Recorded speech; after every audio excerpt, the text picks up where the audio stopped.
आज कृति को देखने विक्रम और उसका परिवार आने वाले थे। कृति बैंगलोर में एक एमएनसी में मैनेजर है। रायपुर के मध्यम वर्गीय परिवार से ताल्लुक़ रखती है।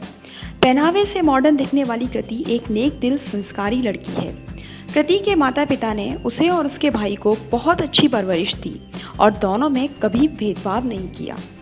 उनके घर का माहौल खुले विचारों का था। विक्रम और उसके माता पिता दोपहर को कृति के घर पहुंचते हैं। दोनों परिवारों की बातचीत के बाद लड़के की मम्मी ने कहा, अगर आप लोगों को कोई ऐतराज ना हो तो बच्चे अकेले में बातचीत कर लें, आखिर साथ तो इन्हें ही रहना है। हाँ हाँ, क्यों नहीं, कृति की मम्मी ने सहज भाव से कहा। फिर बाकी के सब दूसरे कमरे में चले गए। विक्रम ने बोलना शुरू किया, शादी के बाद तुम्हें नौकरी छोड़नी होगी। मेरी तो भाई सरकारी नौकरी है, मैं तो मध्य प्रदेश छोड़कर कहीं जा नहीं सकता और अलग अलग रहने के लिए थोड़ी ना शादी करनी है। कृति ने कोई असहमति नहीं जताई और सुनती रही। फिर विक्रम बोला, मुझे और कुछ नहीं चाहिए, बस मेरे माता पिता खुश रहें। आखिर ये तो बहू का फर्ज ही होता है कि वह सास ससुर की सेवा करे, उनकी हर बात माने। ये तो खैर सब करते हैं, इसमें तो तुम्हें क्या ही आपत्ति होगी। कृति चुपचाप सुनती रही। फिर विक्रम बोला, मैंने तुम्हारा फेसबुक अकाउंट देखा। शादी के बाद इतनी मॉडर्न ड्रेसेस नहीं पहन पाओगी, आखिर समाज में हमारी भी तो इज्जत है। कृति को अब विक्रम की सोच पर गुस्सा आने लगा था। वो कुछ बोलती इससे पहले ही विक्रम बोला, अरे मैं भी क्या छोटी मोटी बातें पूछ रहा हूँ, ये तो सब लड़कियाँ करती ही हैं। तुम्हें बुरा ना लगे तो मैं एक बात पूछ सकता हूँ? कृति ने गर्दन हिलाकर अपनी स्वीकृति दी। तब विक्रम ने कहा, तुम सुंदर हो, पढ़ी लिखी हो, बस एक आखिरी बात पूछनी थी, आर यू वर्जिन? क्या क्या मतलब है तुम्हारा? कृति ने कहा।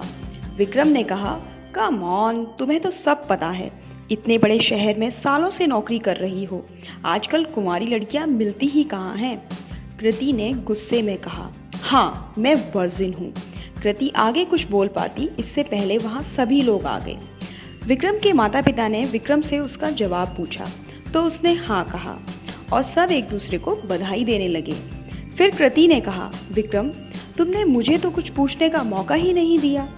सब कृति का मुंह देखने लगे। हाँ हाँ पूछो ना, विक्रम ने कहा। फिर कृति ने कहा कि क्या तुम कुंवारे हो?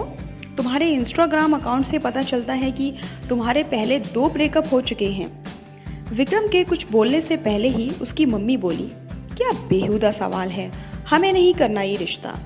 कृति ने कहा, माफ़ कीजिएगा आंटी, परंतु थोड़ी देर पहले यही बेहुदा सवाल आपके बेटे ने मुझसे अकेले में किया था। आपके बेटे को पत्नी नहीं, घर रूपी पिंजरे में कैद होकर इशारों पे नाचने वाली कठपुतली चाहिए।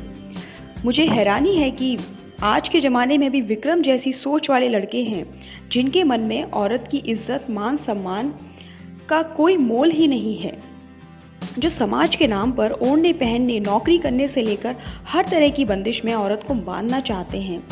कृति के पिता ने हाथ जोड़कर कहा, हम ये रिश्ता नहीं करना चाहते। मेरी बेटी मेरा अभिमान है। मैंने खुले विचारों के साथ उसे आकाश में उड़ना सिखाया है और साथ ही सही और गलत में फ़र्क करना भी सिखाया है।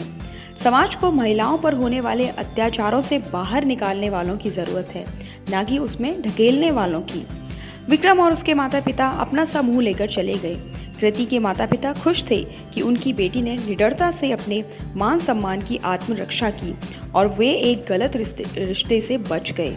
दोस्तों, आज भी सब तो चलता है, शादी के बाद तो सब लड़कियां ऐसा करती हैं, घर की इज्जत लोग क्या कहेंगे। इन सब जुमलों से लड़की के जीवन पर बहुत कुछ थोप दिया जाता है। इस बारे में आपकी क्या राय है, कमेंट करके ज़रूर बताइएगा। ये कहानी पसंद आए तो इसे लाइक और शेयर करिएगा और इस चैनल को सब्सक्राइब करिएगा।